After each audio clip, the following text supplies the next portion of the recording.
Actually, you learn naturally. Remember, you can't break me or fracture me. All you could do is try to Margaret Thatcher me, but ain't gonna happen. You learn naturally. It'd be John Zidi on the mic MC. Peace and love to everybody. One love. Well, welcome, Patricia. Hi there. Thanks for spending some time with me to discuss the very, very wonderful Rhythm of Life Reggae Exhibition. You've now completed the tour here at the Chestnut Community Centre, and I saw a lot of dynamic things happening. So, and I see you are a key person. You are an anchor post inside of this great structure.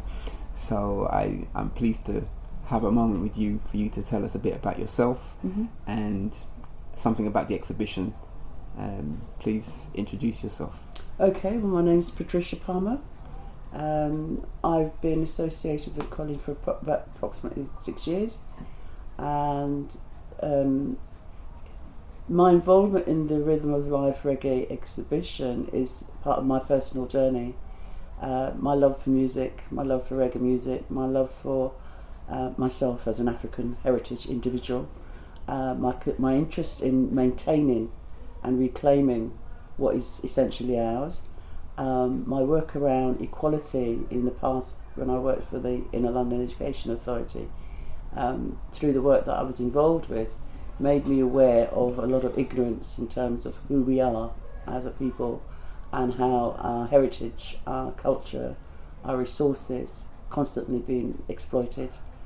And for me, in terms of my commitment, is about what I do to sustain myself and maintain a focus which is about reclaiming, as well as maybe educating people about reclaiming what is rightfully ours.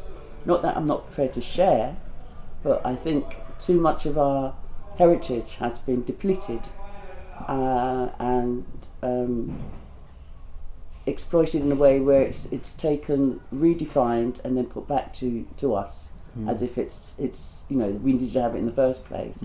So I suppose my thing is about wanting to reclaim my identity and what belongs to us as African heritage people. But as I said, not that I don't want to share, but it's about recognition, giving recognition to what is the root of life, if you like, the root of where things come from. Okay, wonderful. Tell me, just for our audience here on uLearn Naturally Radio, they may not have heard of the exhibition before. Can you just give us an introduction to what the exhibition actually is? The exhibition, from my perspective, is about honouring people who have been involved in bringing reggae music to the world, the various artists who have been a part of that process. Again, it's okay to say, well, people take away what is ours and then, it's not respected. But I think for me, it's about respecting the contribution that has been made by so many individuals and honouring those individuals and ensuring that and the young people come after have a sense of where this music has come from. And how does that practically happen in the exhibition? What's in the exhibition? In the exhibition, what you have, for instance, the equipment that, like the radiogram that was there, which for a lot of people back in the early days, the 60s, 70s, was very prominent in their home. So it's something that they can relate to. Oh my God, my mum had one of these, or my dad had one of these, and it was so precious. It was a very important feature. And then, of course, that links with the sound system, the valve amplifier, those people who used to go out to play their music, tour, carry those heavy boxes. So the equipment, the pictures. So those things are like the antiques of the reggae reggae world. Yes, and again, in essence, what we want to have is create is a museum. So these antiques can be a feature for current people currently who is part of their history, but those who will come after to know the journeys that has been made to where we are today. Is there a plan for that, a museum? Is there that is in essence what we want. That is what we aim for. Having the exhibition in different location is fine, But I think having it located somewhere permanently, where where it will attract people, tourists as well as local residents in the UK, is something that we are very interested in developing. Has anything been identified as any potential places, or no potential place as such? But having the High Commissioner of the Jamaican Embassy here attending here, and he was really quite impressed. Very supportive and prepared to endorse the project.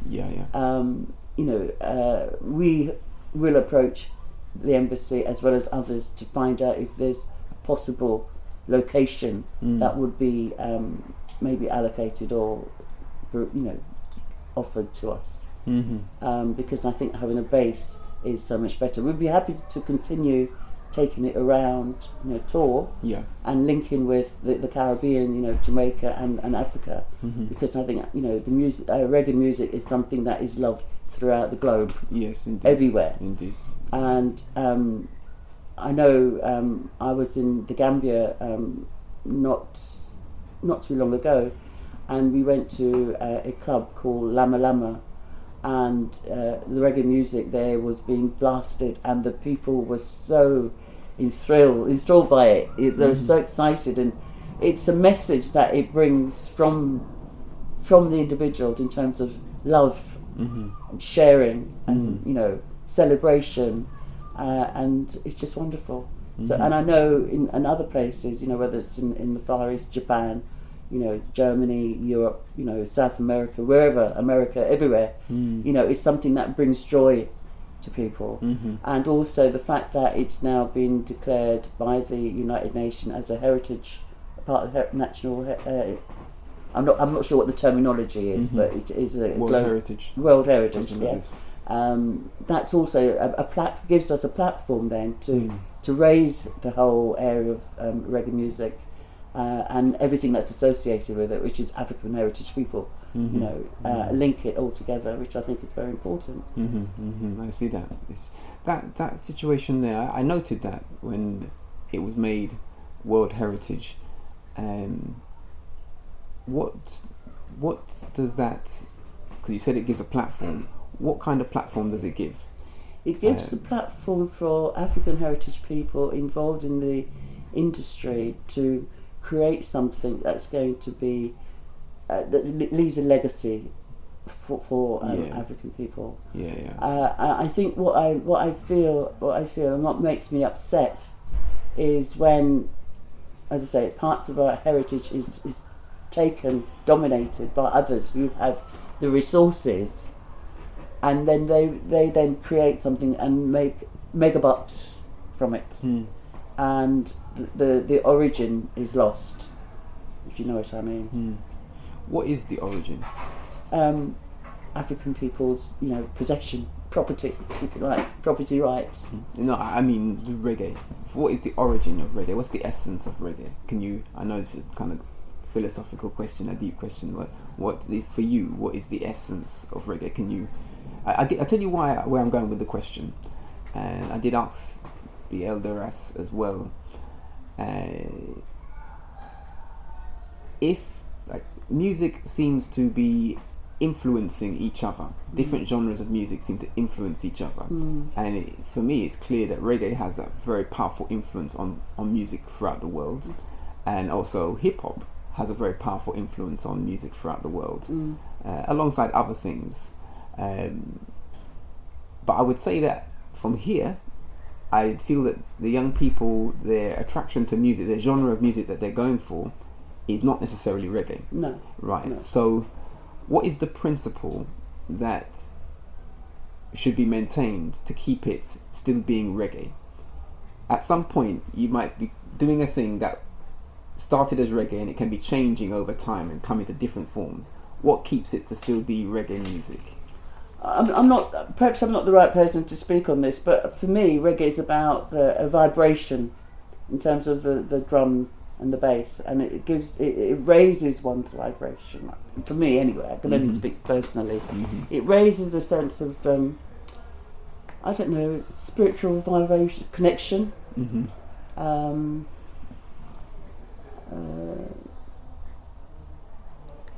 I just see it as a very peaceful music in terms of the vibrations of reggae. Okay, that's is beautiful, of course. I had the good pleasure to look around. I saw the panels. I think I kind of interrupted your flow when you were explaining it. So you spoke about the antiques, the antiques of reggae, the reggae world, and those sort of iconic things that bring back memories. And I think you were just about to speak about the displays. So in those displays, you have taken up the whole of the hall area with very large displays of artists, imagery of artists, the leading ones. There's more to be added. No, of course. I did speak to Colin. It's obvious that there's no physical space you can have that's going to have every artist in it. It's not possible to do that. Well, unless you take a big stadium and you have a huge tour for this. But it's good to capture the idea, and I think it did do that. But some of the artists, they're known for their battling. They speak a certain hard lyric. Is that still the same love you're talking about and harmony? Is it still inside of that as reggae music? I think so, and I think what impressed me about the artists is when you look at the imagery, there's a vibrancy about within some of those individuals that is just oozes out of the panels. It's life, a liberty, an upness, upfulness, if you like, of which for me, it's about looking at that rather than the drudgery, which is so often what people get sucked into. If you understand what I'm saying. I get you. I'm looking. I'm doing this into it, and I'm looking outside, and I'm looking at the glimmer of the sun, the warmth of the light through the leaves, and it's just that energy of life. Is what I got when I looked at some of those posters or some of those individuals. I know what you mean. The light of life, if you like. Yeah. And reggae music when you're on that. Of life. Yeah, when you're in that sort of frame, it just makes you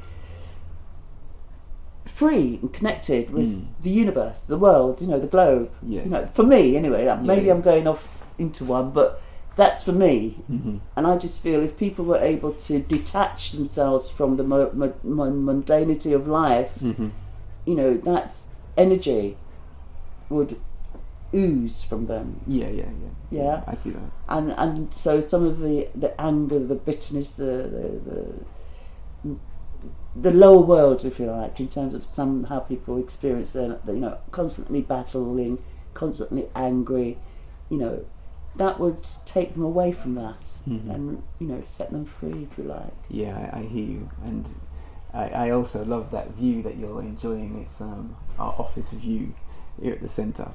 So it's trees and greenery and light. That's right, nature. It's nature. Great. It's great to be based in a park. Yeah, I think that's the thing around reggae music as well. It's about connecting to nature. That flow of life. That I can't find the words. I'm usually very good, but that flow of life, that flow of energy, that sort of freeness. I get you. I think to answer my own question about the challenging side of the lyrics, maybe like this, I see the reggae music. It contains a way to express all aspects of life and the liberty of people in their comings and goings. But that side of it, it's what we use the language tawagi. It means warrior. Okay. So it reflects there's a strong warriorism, warrior culture inside of the reggae music. Yes. And that then defends the vibrancy. So even a person can be speaking in a hard way on hard subjects, but still there's a beauty in the way they are being in the rhythm about themselves. Yes. And the rhythms.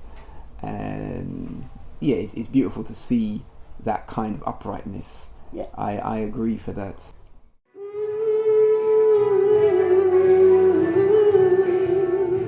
Learn from the basics, and it's Naturally Radio. Get involved now.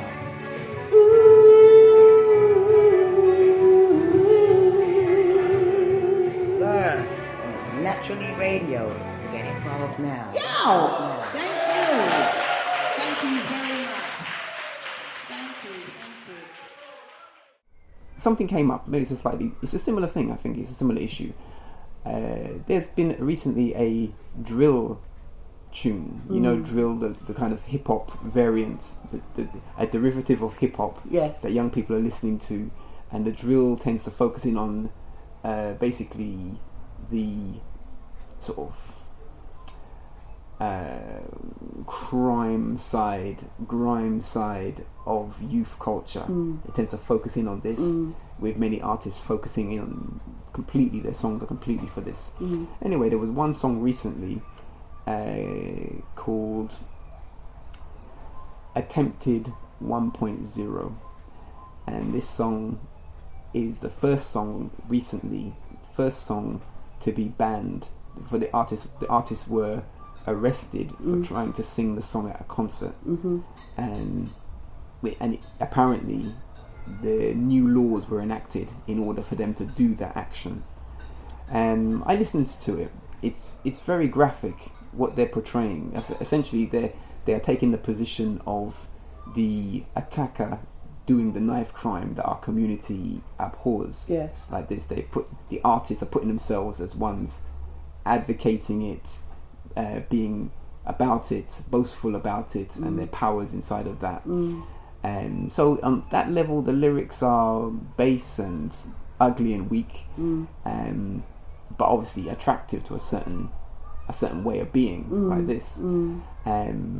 But I bring all of that up because, to me, all of these things are still deriving from something, and the same way that there can be that in the reggae music, there can be ones talking hard lyrics, the cutty ranks, and ones, all manner of ones speaking hard lyrics, especially when they enter a clash with the next one that they have meaningful grudge with,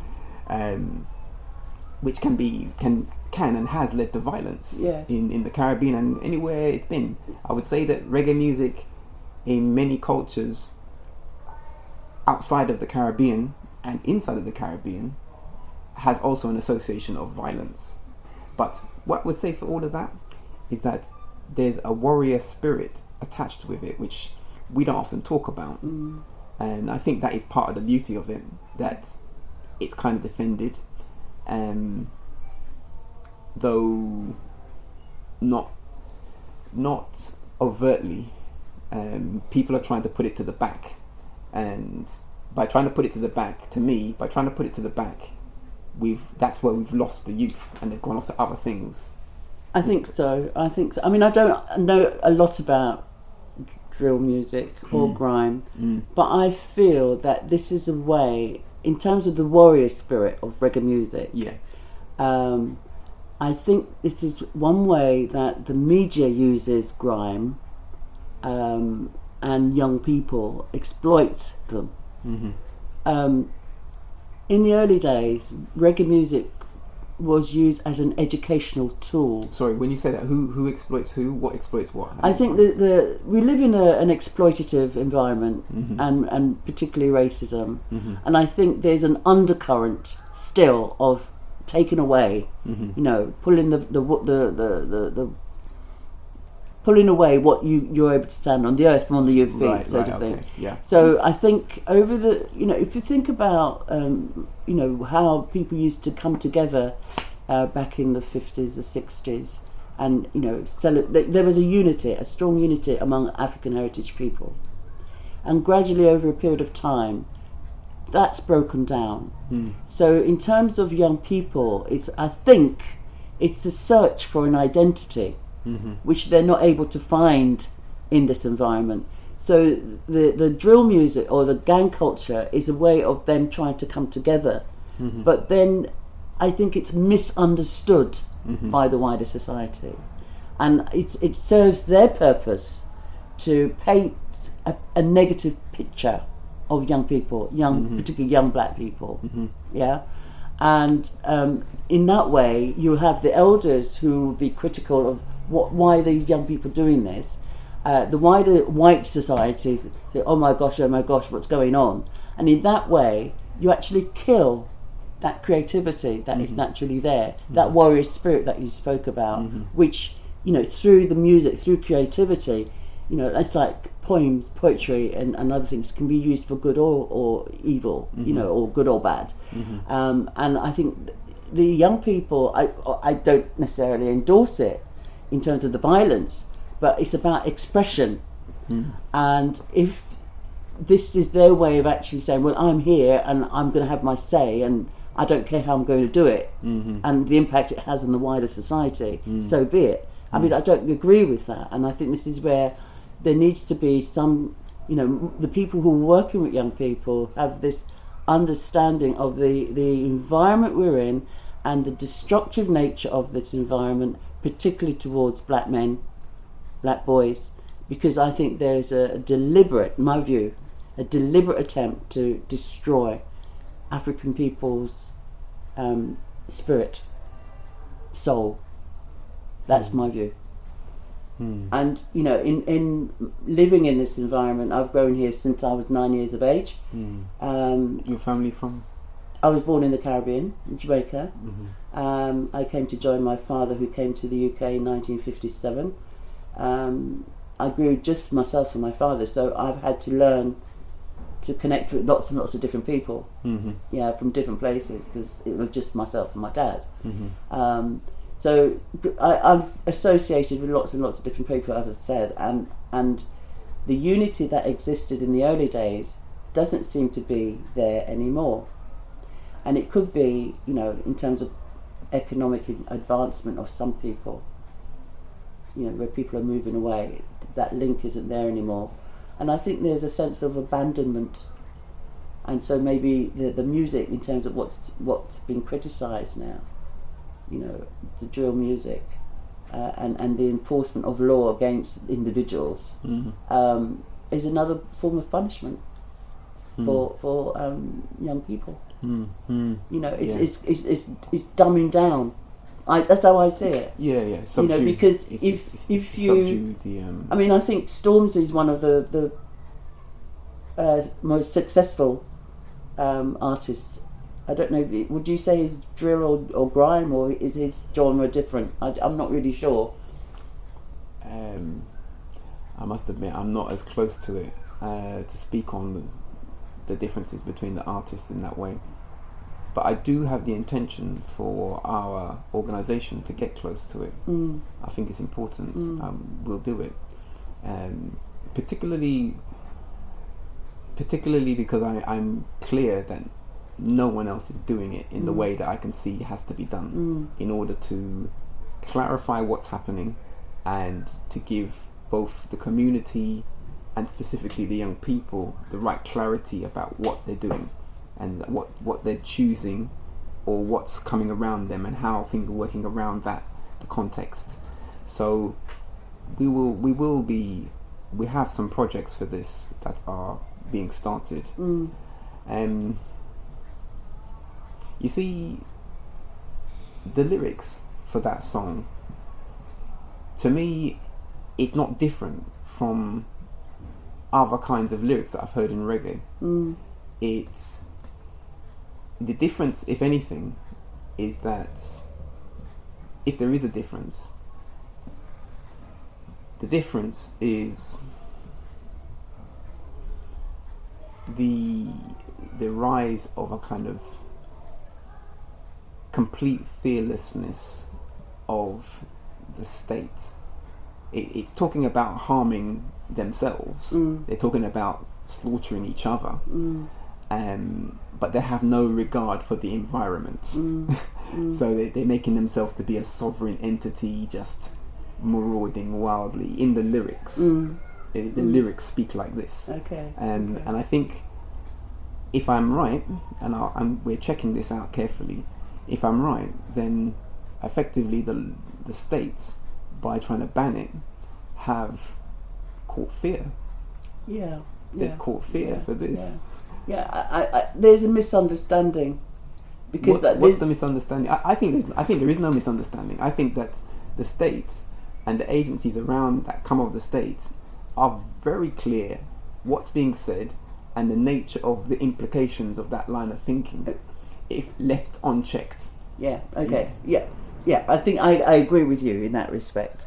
But then what I'm saying, that's another way in which the state keep people of African heritage and creative people, in terms of expressing your concern. They don't want to hear it.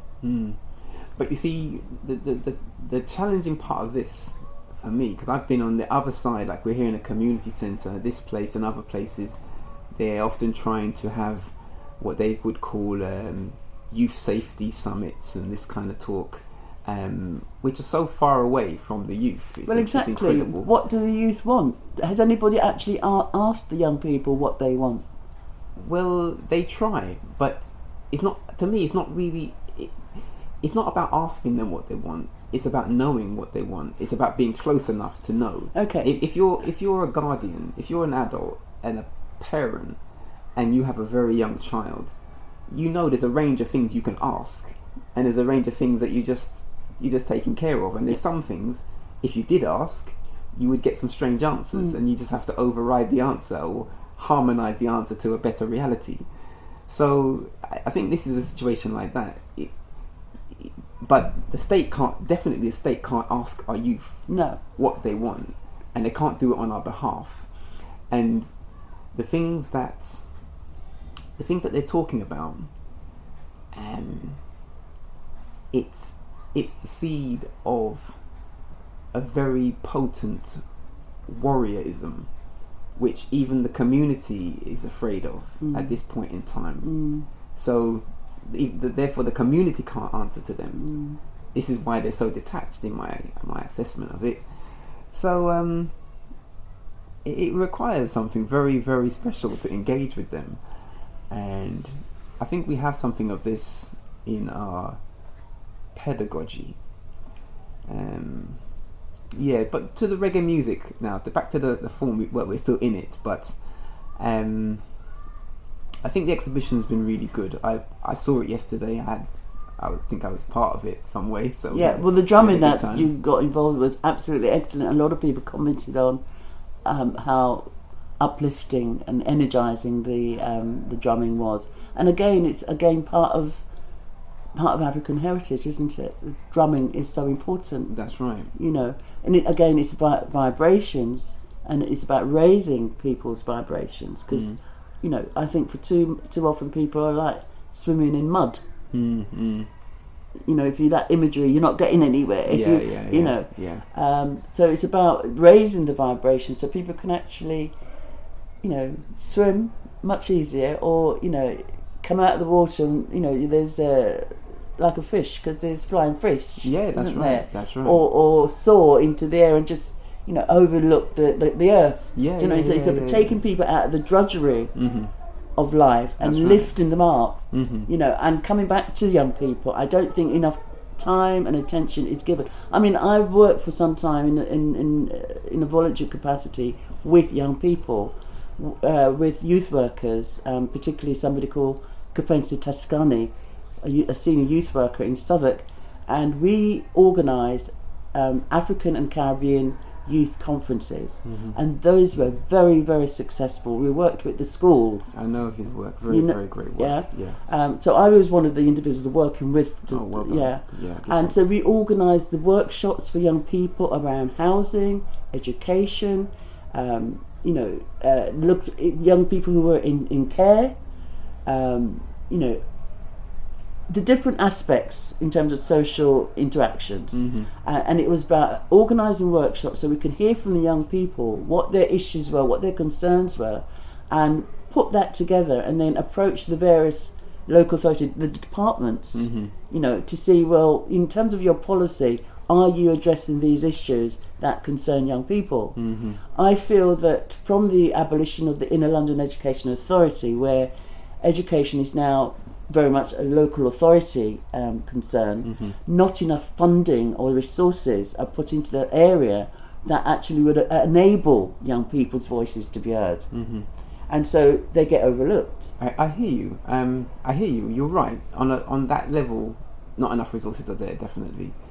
But on the level of like this, the real inner workings of what's happening with the youth mind, that would would have mass following for this kind of music, and the world of that, and the fear of that. Like you were talking about reggae music being uplifting and liberating, and even for me, the root of the reggae is African culture, as you said. It is the drum, the rhythm of life, the harmony with nature, the freedom of expression. I was very pleased that people felt compelled to move like this, and your dancing was fantastic for this, of course. Give thanks. So yeah, it's great. But then you compare that kind of dynamic to the drill, and people can't dance to drill. You can't dance like in a liberated, upful way to drill music that's talking about slashing and killing and terror and fear. So the whole is it's an invert. However, yes, you're right. However, it's an invert, but it's, to me, it's circling around something. It still has a way to come around to another kind of form. The warrior spirit is still there. Absolutely. And I think the invert that in terms of it being inverted, is about the frustration, I think, that's been expressed. Yeah, it's true. So, if we're able to acknowledge the damage that's been done to the souls of these young people, and create something where it might be possible for us to bring them round back to, loving themselves. Because I think the drill grime is very destructive. And if we're able, and I think there needs to be a way of actually enabling young people to see that there is a lot more to life. But I don't know how that's going to be done. Do you know what I mean? Because if the state and decision makers are not acknowledging the young people in the way that they want to be acknowledged, and celebrating what they're doing, because a lot of young people are doing some great work. To me, how it would be done, for one, it can only be done by the community. Only by this. There's no state agency can touch this thing in any bona fide way, article way. When, for example, the day that there is a drill section inside of the Reggae Exhibition, that there is some section that gives tribute to all the derivatives of the reggae, to show legacy and lineage like this, and there's a space for it, so that then those ones in that thing, they can see, this is where it connects, and but if we silo things, and I think to me reggae music has been a bit siloed now. It's been tempered, from, I think, the time for Buju Banton, when he took a certain challenge to the world and the views of homosexuality, and the world responded, and then we've seen how the story played out for this. Yes. And those things, that response is not unsimilar to how nations respond to nations who pose a threat. By having to send a signal of some kind, or to demonstrate some sort of force to make a point. So, and when that point's made, the idea is that the opponent is subdued like this. So that whatever that idea was that they were carrying, they should drop it.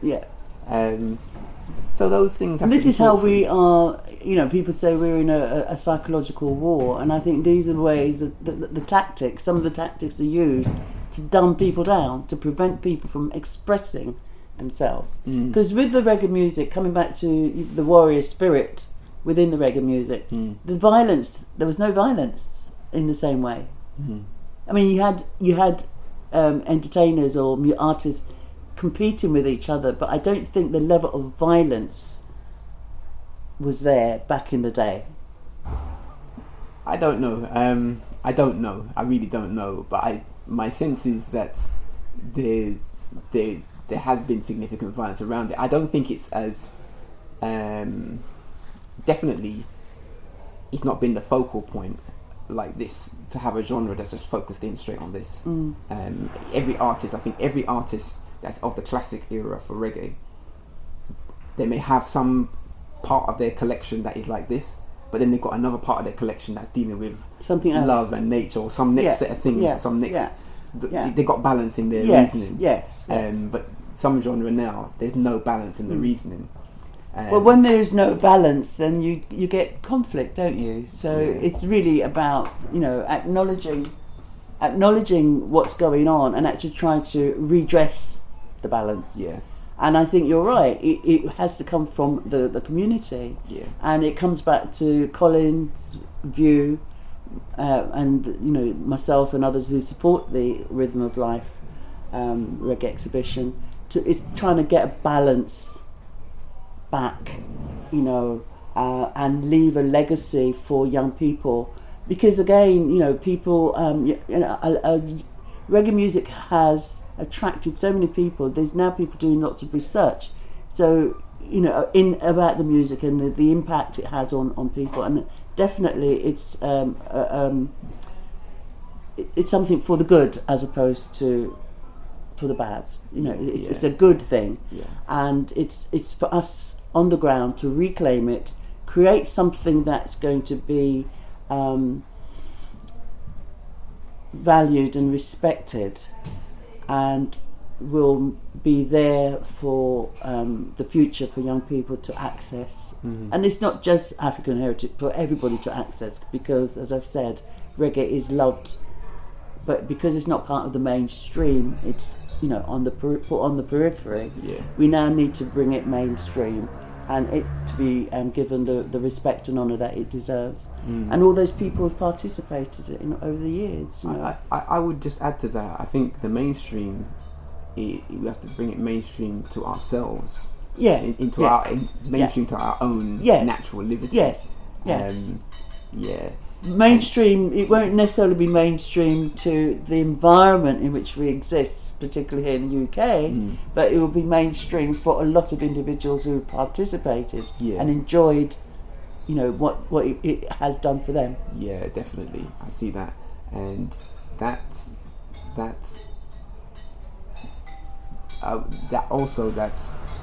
the need to be able to defend the principles of a thing. Because the inability to defend the principles of it just means that it can be, as you said at the beginning, it can be taken away and malformed, represented back as the thing, and it's not checked properly. Just to give an example of what you're saying, one of the, because I was on the door, you know, issuing the passes so people could actually go into the exhibition, and I was observing individuals as they came, and one particular person, he came, and he's in the music industry, you know, and I could see scepticism on his face. You know, I've just come along to see what's here. It won't be much. And so, you know, you can see he was quite withdrawn, you know, and sort of let me go and look anyway. And I looked at him when he came out, and it was like he was just beaming, because he was so excited by what he saw. It reconnected with something deep within him, and it just brought the light back to him, and he was shining, as opposed to be sort of in darkness when he went in, because he was like very skeptical. When he came out, it was like, this is me, this belongs to me. And I think you're right, it's about making it a central part of our heritage, our culture, you know, taking ownership of it for ourselves. And I think when that happens, then more people will, you know, be there to say, wow, I agree. Illuminating. And on that note, thank you. It's been wonderful talking with you. Much. And more power to your work. Thank you very much. Astamari. Astamari. Thank you very much indeed. Thank you. Tune into Natural Radio. I forgot. Hold on. Come again. So you know Natural Radio. Naturally Radio. uLearn Naturally Radio.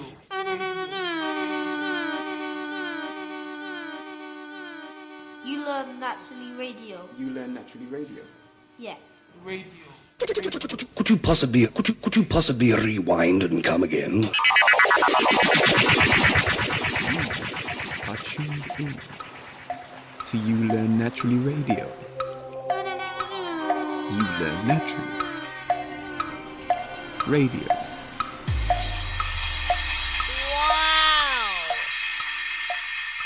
uLearnNaturally.org. uLearnNaturally.org.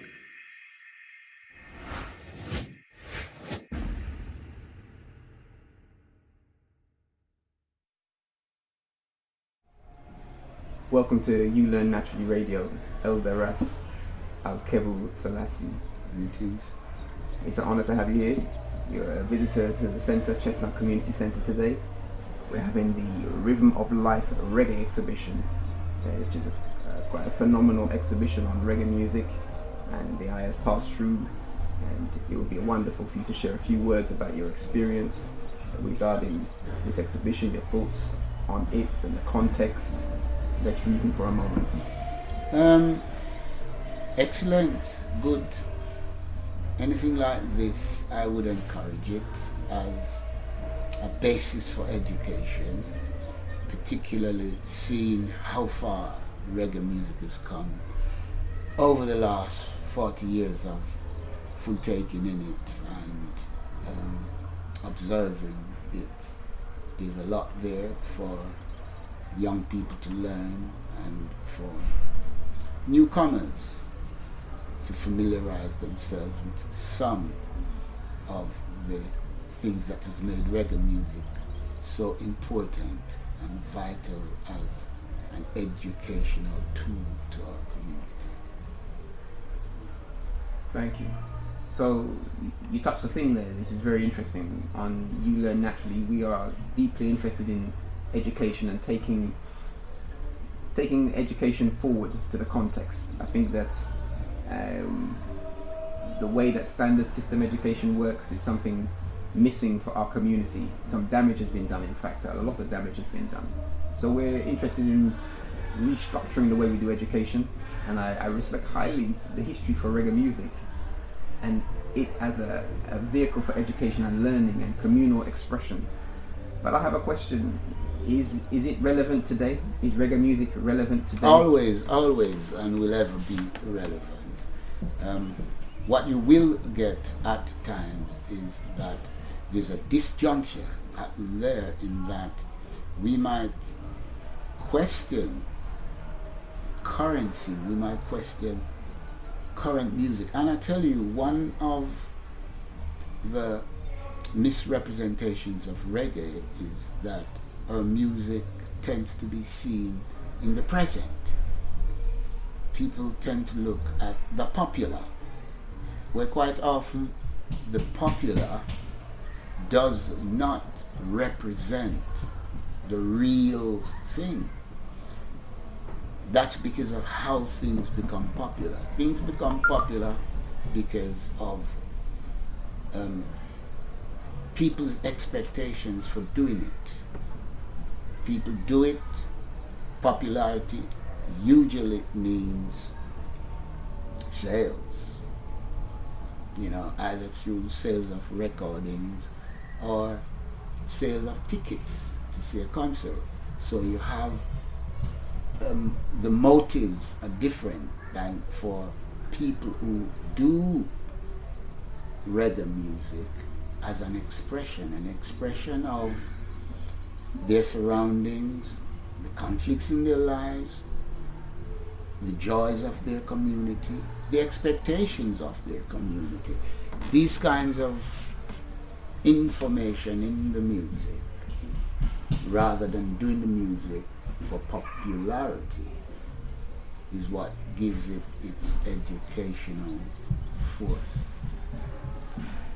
Those of us who qualify musicians, artists, producers on the basis of hits are quite often, in my opinion, missing the point. The point is not to be popular. It's not about mass acceptance. Yeah, acceptance of the rule. Bob Marley reached a lot of people, very popular. Doesn't mean there is no substance to that popularity. It's quite different there. That's what I mean by that. Where people are popular for the sake of popularity, it's got no substance. We see a lot of that in the so-called reggae music that's pushed by the mainstream. The mainstream, by which I mean big record companies and the type of people who pushing it. They have no substance. They do not care about the recipients. They do not care about the people who are even buying the music. As a consequence, I question, is it reggae they're playing, or them just make a thing? We have a term for that, we call it commercial. We call it commercial. And a lot of people, they just say, they don't want to know commercial music because they can feel the vibes. It's not really right. It's a disjuncture. It doesn't fit. It doesn't fit what they're looking for. It doesn't fit what they expect. And it's pushed on them. It's forcing them. And as a consequence of that, you got people claiming to be done of this, and they know nothing about reggae music. People claim to be great, and they're just learning to play 2 chords. People claiming this, they don't know how to write, they don't know how to express, and quite often they do not feel what we as a people feel, and therefore they cannot address the issues that we need addressing as forms of education. The damage or any damage to our education done by the mainstream is again up to us. We cannot keep blaming people for the occurrence of the same thing over and over and over centuries. It's got to be us. Yes, I know circumstances and of course the ability to change circumstances is not always with us, particularly in the material sense, to change things. But again, it's up to us to organize our material to give us the educational outputs that we're seeking, and we're not doing that. We're not funding reggae music in a way which keeps out the hustlers. No, we work the thing so much that a man just jump on it, ride with him foolishness. And there are detractors out there waiting to jump on these. They will jump on it and push detracting ideas and detracting things, particularly on our young people who are looking for new things, who are looking for popular things. And then you get cheapness coming into it, people looking cheap things, and it doesn't work.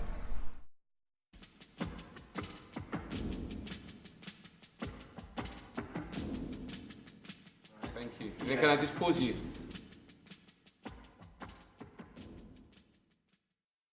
We're here at the beautiful Angela's, birthday celebration. Yes. Because for when I heard the age and I looked at the sister, I thought, wow. Manhood Academy, man. Yeah, uLearn Naturally Radio. Forte, man. uLearn Naturally. Wow. Yeah, uLearn Naturally Radio. Forte, man. This is our forte. We can do this. All right. On the spot live, uLearn Natural Radio, Manhood Academy, across your airwaves. And if we put them together, then there's a clear space. And in that clear space is where we can create the magic, the manifestation of our ancestors that await. No more sleeping, no more meditating. It's time for us to start moving and elevating the minds of those who still, get it? So now sleeping gods will no longer lie. And when I speak to my people, I will speak in the eye, because love is unity and unity is community. And right now, this is a message from Manhood Academy to you. And we say, uLearn naturally. yeah, uLearn naturally radio. Forte, man. uLearn natural radio. Natural radio. Natural radio. Natural radio. Natural radio. Wow. Wow. Wow.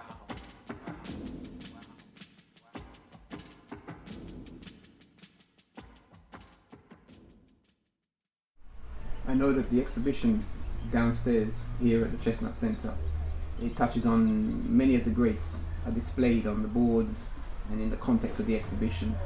And I know you are one that's travelled with many of these great artists. I know you are a highly respected teacher, writer, producer, musician. Tell me, what defines reggae? What's the principles of reggae music? If we are to rebirth, or not even rebirth, if we are to give young people, at uLearn naturally we work with a lot of young people, and I don't hear them listen to reggae music. If we're to, for them to feel it, or for it to be re-expressed for them, what principles must we hold on to? Rebirth is not a nice word. I'm glad you say that. Okay. I think continuation is the key to this. Yes. And we're finding that out with African education in general, that we have got to, it's like archaeology, we got to dig up and think, because of the forced break in our African educational system. Same thing is happening in reggae. There's been a forced break, particularly through material acquisitions among the makers of reggae. So now what we need to do is to identify the aesthetics that has made our music educational, the qualities that has made our music inspiring, the qualities that has given us hope, and realize that these are everlasting qualities. These do not change because, say, in the United Kingdom, our material circumstances are quite different to, say, the material circumstances of Jamaica in the 1940s, 50s and 60s. See, this is why I'm wondering about the context now, and how reggae living in the 40s, 50s, 60s on like this, in a place like England today, being so different, as you say, from the root context. Is it that the principles that you say are reggae principles will just come through another musical form, and it's something else then? It's another musical form. Can it be like that, or is there a space for reggae to continue and still to be called reggae music, and young people are doing reggae music today?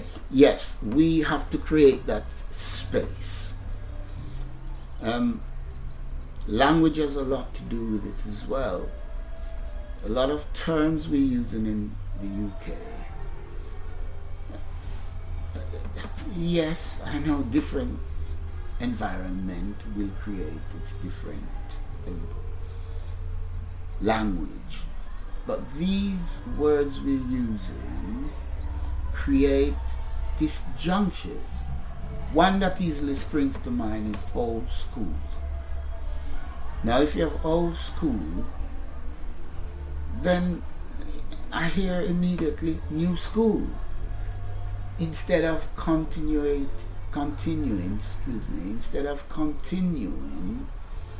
what we should now be looking at as classics, we calling it old school. Okay. And we're losing in that translation, we're losing many of the things we're seeking for as education. Now, at one time in reggae music, we could see the music as carrying the voice of the people, meaning carrying the aspirations, the expectations, the expressions, and even the motivation, being a motivational force among the people. A lot of that, it's there, but in smaller numbers, as we have less. I wonder if I could call these people griots. They're now more artists now, you see. This is the word that's in my mind. Griots. The griot. Now, this is it. Isn't the reggae music, shouldn't, what would happen if we took the learning to the root of where it's coming from, like this? Will it still look like reggae music? Or will it become, is it another rooted form of the storyteller? The drumming, the rooted place like this? It will be, it can be, it will be, and it must be, otherwise it will not. The learning, the education that can come from the music must first be with and within the creators of the music. The creators of the music will, like everything else on earth, change over time. We're all just passing through earth. So the people who walked in the 1940s, 50s and 60s will have to be replaced by, well, it's just a generational thing. People have to change. What is happening is that, particularly influenced by the environment in which these people are, their material circumstances distract from that grill, that awareness of the importance of reggae in the education of our people. A lot of people will attribute that to the rising technology and people getting information from here, there, and ever. It's not the same. It's not the same because of that intrinsic thing in music which can hit you, but hit you in a high rather than let you feel pain. It hits you in such a way that it sticks with you. That is missing, I don't know, I'm going to say it's missing through weakness, through people consciously seeking to become popular rather than feeling it for the people. And that is where the whole thing is changing. People don't feel for ourselves anymore. It's too individual now. It's very selfish, if you like, because I see other communities around us in England who, they're not living this one man or one woman ism. They live in communally. They're working together. They hold classics. They hold traditions together. In England today, we seem to think that everything other communities create, we have to have them, we have to use them. And all we're doing is making ourselves consumers rather than creators of the very objects and information that we need to educate our future generation. Mm-hmm. It still doesn't make, with all these new inventions, other people's new inventions, it still doesn't make reggae music less potent as an educational tool. It's the creators of reggae music who are failing to connect.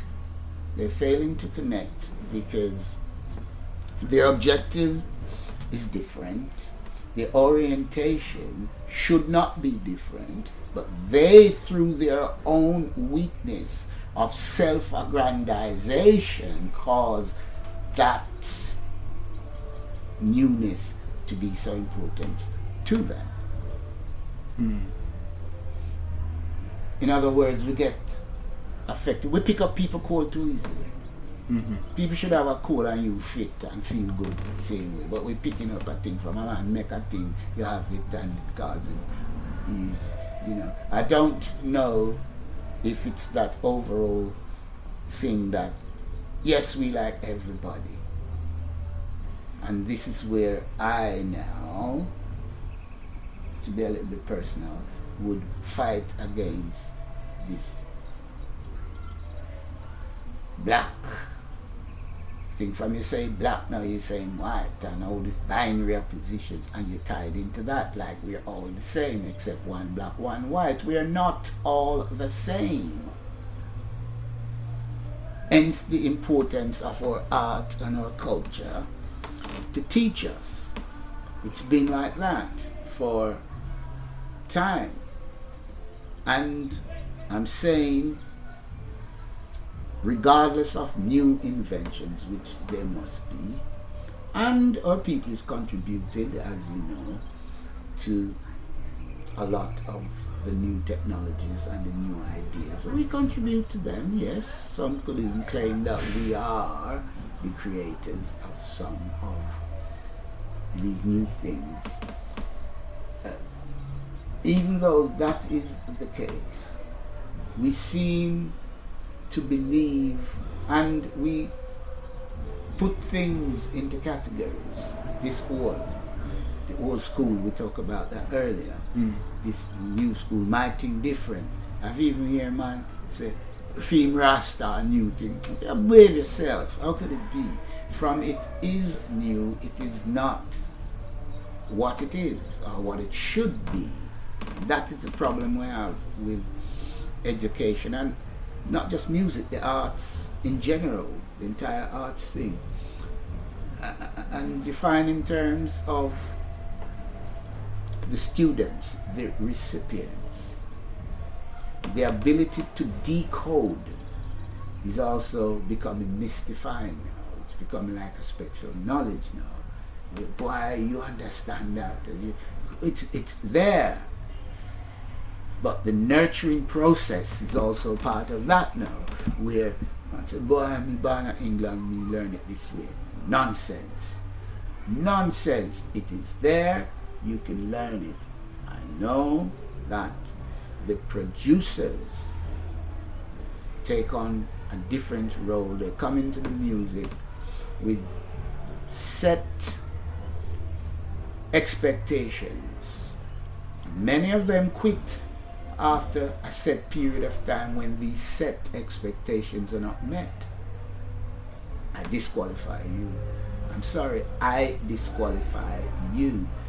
If you quit because you've been doing this thing for so long and you don't get that thing from it, I'm sorry, you don't have the substance. You didn't have it in the first place.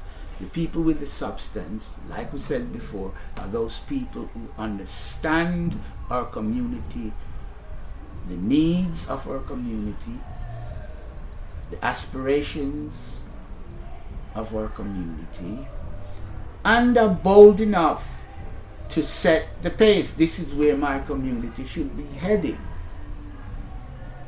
Great Bob Marley said, treading on the same wine press too long. Time we gotta rebel and do that. Yes, that means time to accept new ideas. It says it, rebel, rebel, rebel. That is to accept new ideas and to bring new ideas into the music. But new ideas should not alter the aesthetics of what we're doing. We've got to decide that. Too many outside people come claim them is this and them is that, and setting standards for us to follow. Hence the damage that has been done by other people's educational system. We have allowed other people to dictate the terms on which we interpret creativity. It's very true.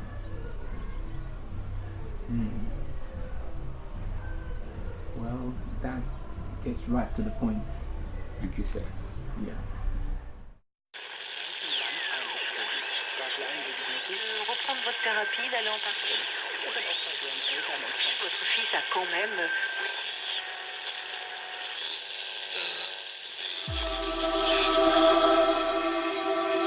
Yo, for those of you in the black, I want you to know this is Nibi and Jag, willing you to turn on track and listen to uLearn Naturally Radio. Naturally Radio. I realize from again. How does it feel to finally be free? Wonder will I ever know? uLearn Naturally Radio. Get involved now.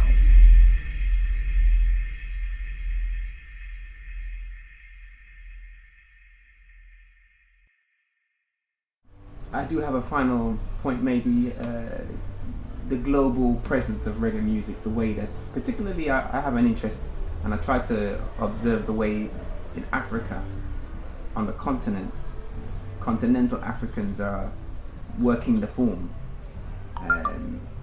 How do you experience this? You will find that many communities in Africa, I hate to use the word countries, many communities in Africa has got the same cry that I have about reggae music. Ghana, I could say Ghana for example, they are disappointed at what is now being projected as reggae music. They see this music as a music which is awakening our political education, awakening our health awareness. That's reggae, you check all of it. And the whole thing about living together, working together, developing enterprises together, and all that is missing now to the self-aggrandization that is going on. That is disappointing Ghana, for example. I know that for a fact.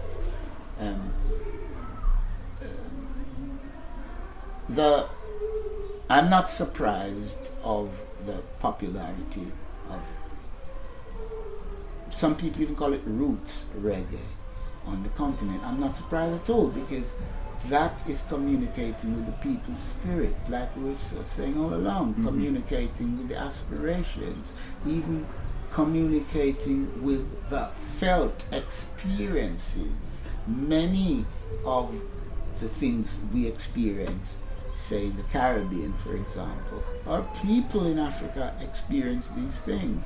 And when we as creators of reggae music can codify these things in a way that people can feel it, they can dance to it, they can listen to it, they can sing to it, they can meditate on these things, yes, it will have strong resonance, I'm sure of that. But when we're taking on things, you can hear it, it's there at the peripheral. They just looking in on the individual rather than the community, which is the base of our education. It's a communal thing where we're learning from one another, and we're learning, most importantly, to hold it together, to speak to one another, to work together, develop it. And then all that is going on in the UK, I'm sorry, we're not developing as a community. You've touched something for me. In our schooling here at uLearn Naturally, we have a way of using the drumming to teach the math and science, and it's a binary style of drumming. And I wonder if you could just share a word, because I know you're a musician. If you can share a word on the range of musical principle that is reggae music, and so because at some place someone would say come another thing, so can you define that range? I get your point. I'll give you one additional thing to that. We've travelled to the Caribbean, members of the school, for graduation and things like this, and we have a tradition now of connecting with the kumina, those traditions of drumming and culture, and that connectedness. I'm interested in the relationship for this. Yes, that is good, and also you can add to that other aspects such as the ring games, even work songs. Yeah, definitely. Regardless of the new technologies, work songs about people working together, working in rhythm, and counting, even crushing things in a mortar. Yes, I know you can go, all of that. No, it's very good. We teach breathing principle for this. That is a part of the health yoga aspect. Yes, that's right. And the unifying of the spirit with the breath, and again light itself. And that might be one of the great affectations, if you like, in that in many African communities we live under the sun. In Europe and these places we live under the brick and under the walls. So yes, we can take it, but we don't want to bring too many circumstances in it to justify backwardness. In these over-industrialized places, we get very backward, and we're living like robots. We don't want to justify any of that, because we come from learning where we're listening. If you again go back to a lot of reggae music, people will tell us to listen to the birds, listen to the bees, listen to the wind, listen to the rain, listen to this. It's not just about you feeling bad about police. Are you running and they doing this to you, they doing that to you, they do no. Come on, you do that to overcome that. Harmony with nature. Yes. And on the structure though, you will. I think this. So the structure related to nature. I don't hear that in the reggae music as much as obviously the ones creating it have tuned in for them to create what they're creating. They're tuned into the harmony with nature.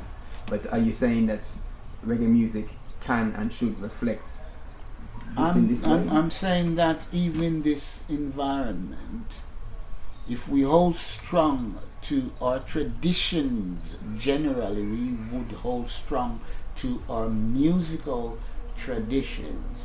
Yes, nothing wrong with our music. Still be, well, maybe not newspaper now, but our music should be our Facebook rather than the guy's Facebook. It can work, it can connect. Our music should be our WhatsApp.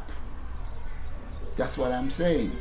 We don't have to use the guy's WhatsApp to make that connection. We should make that connection with our music. It doesn't take much to tune in to one spirit if that spirit is nurtured from young. So when we talk about education, we're not talking about the rebirth of a person. We're not talking about that. We're talking about the nurturing of babes and sucklings into that holistic being that we can call an African being. Wherever you are born, you have that. Unfortunately, we've got to search through the pile of junk people are now calling. And you know something, a lot of even the rhythms, I'm being generous in saying rhythms because most of them playing 2-3 rhythms. They're not aware of the multitude of rhythms that we play to make up reggae music, just like we do all over the continent of Africa. We play a multitude of rhythms on top of rhythm. We're not even getting that in reggae now because a man sit down in the yard, him alone. lost a communal aspect. Now I'm communicating with a guy's computer, a guy's software, a guy's ways of making music. And the disconnect starts there, you see. So the nurturing. I do advocate teaching in the community settings. Community setting doesn't mean 100 or 200 people. 6 are use a community. 5 are use a community. Nothing wrong with that. And you look at what they call in singing, for example. It's one man making some noise and calling it singing, and sometimes it's monotone, him singing one tone. No. We sing in groups. We don't have that anymore. And it's necessary. Harmonize. We don't have 5 people singing anymore. We don't have 50 people singing anymore unless you're going to the guy church and singing some other people things. It's sad, but that's the way it is. It shouldn't be. And there are those of us, though, who hold strong to the importance of music as a connector of our spirits, of our people. We hold strong to that. There are some of us who, good heavens, we're not going to leave that because there's nowhere to go. If you leave it, then you haven't got anything. You left everything because you become what you did not even expect of yourself. All right? Okay. It's blessed. It's blessed. It's been a real pleasure. Hope so. Yeah, highly informative. So, Ras, you are, as I said at the beginning, there's many things we could talk about, and perhaps on another day we can go into some other stories. Most definitely. But it's been a real honor to have you here at uLearn Naturally Radio. Okay. Thank you very much.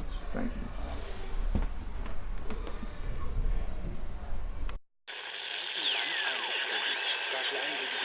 Reprendre votre thérapie, d'aller en partie. Votre fils a quand même...